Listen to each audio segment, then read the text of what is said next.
So look, I love Nate Diaz just like the next UFC fan, but I can't act like I'm not worried about him going into this fight versus Jake Paul.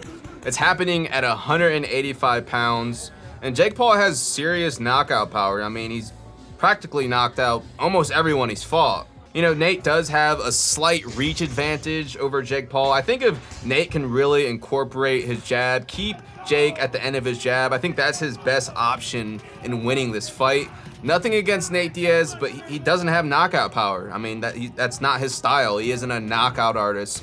Versus Jake Paul, who is young, you know, he's in great shape. He's been boxing for a while now, and he knocks people out. So if he catches Nate with a good shot, I mean, I don't see Nate eating it. I think Nate could go down, just like Tyron Woodley went down, just like Anderson Silva went down, even though he didn't knock him out completely, but he still went down to the canvas.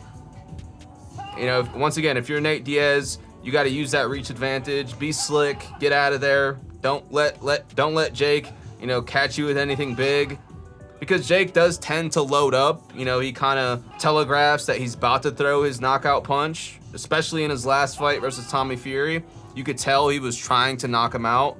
But if Jake catches you, if he catches Nate, you know, Nate's going to sleep, unfortunately.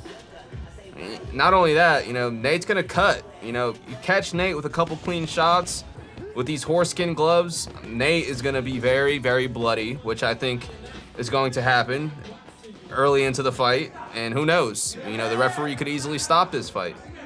Here we have Nate Diaz, supposedly sparring a professional boxer here. And Nate Diaz is holding his own. I will give him that. He's definitely holding his own. And I do think there is a situation where Nate Diaz does win this fight.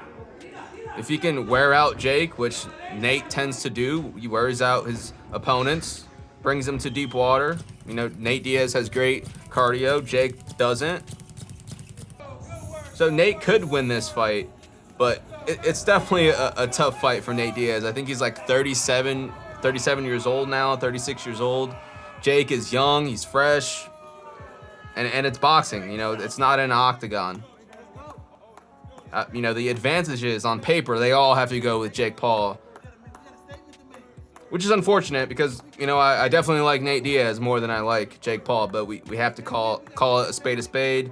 Have to keep it truthful. So yeah, Jake Paul should win this fight, but it is a fight. Anything could happen, of course. But on paper, once again, Jake is younger, he's fresher, he's been solely focusing on boxing. Nate Diaz hasn't. He's been focusing on jiu-jitsu and wrestling and all these other distractions, while Jake is just solely focused on using two hands. But I do think it's going to be a very good fight. I think it'll be very entertaining because if Jake does win, you know, Nate definitely isn't going out without a fight. Nate Diaz will keep coming forward, and if you can't put Nate out, you know, eventually he will drown you with that pressure. I'm not saying this will be an easy fight for Jake Paul by any means, because it won't. But when you have all the attributes that Jake Paul has when the fight is happening at 185 pounds, once again, Jake Paul should win this fight. But let me know what you guys think about this in the comment section down below. Please be sure to leave your predictions. Are you going with Nate Diaz or are you going with Jake Paul? Right now, I'm like 60-40 in favor of Jake Paul, but once again, it is a fight. You never know what's gonna happen. But please be sure to leave a like on the video, subscribe to the channel if you haven't subscribed already, and watch this video next.